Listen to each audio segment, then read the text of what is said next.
citizens can oppose government policy. But if you oppose government policy for the interests of a foreigner, we cannot allow that. Yeah.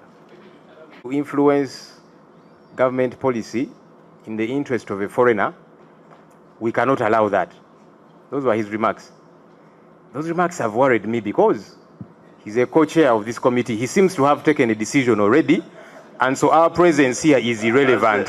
As a Ugandan. That's very worrying. Not as chair, but as a Ugandan. You see, as chair, with due respect, you're supposed to be a neutral arbiter, because now you're intimidating all these people who have come to make presentations, because they want to make a presentation in opposition to the statement you have said.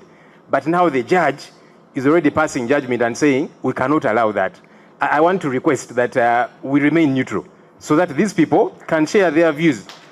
Otherwise, when you pass judgment already, we can very well pack up our bags and go away because you're just ticking a box. Also because, Honorable Baka, you see, clause 2A, 22A, says engaging in the political activities in Uganda for or in the interest of a foreigner. And then clause 1B, a Ugandan citizen residing outside of Uganda is a foreigner.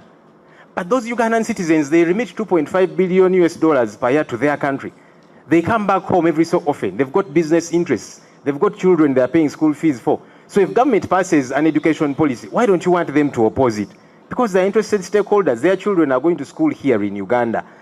And so we should be concerned and capture all of these issues.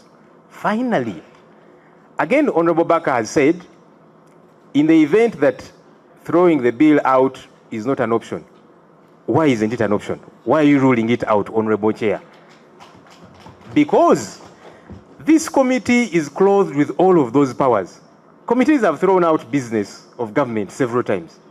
In fact, even today on the order paper, there are some which are meant to be withdrawn. So there is room for that.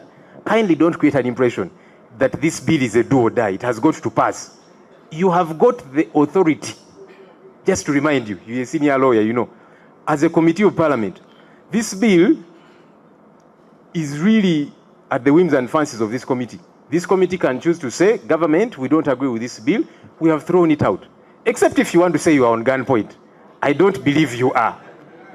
I don't believe you are. So please don't make a statement to say that in the event that throwing the bill out is not an option. Let's give our views, and then the committee members will decide. What if they vote overwhelmingly to say, let's throw it out? Honorable, I think you, so, with due respect, you meant to misconstrue Honorable Baka's statement. Yeah, that's why the reason for our being here is that we are open to receiving all the views. Please? Yeah. Okay. Most obliged. So I just, because as a colleague we can share, to say, these people here who don't know how to operate, they might think now it is finito. Right, Honorable LOP. It is you know how they are saying, and without prejudice, declare me as the elected winner, but in the alternative. Yeah, but you see, as a petitioner in court, you can choose to say, for me, this is my only prayer. And then court decides. So court should not say, no, you cannot have just one prayer, but I'm the one coming to court, so I can choose to have just one prayer. I thank you, Honorable Chairs and colleagues.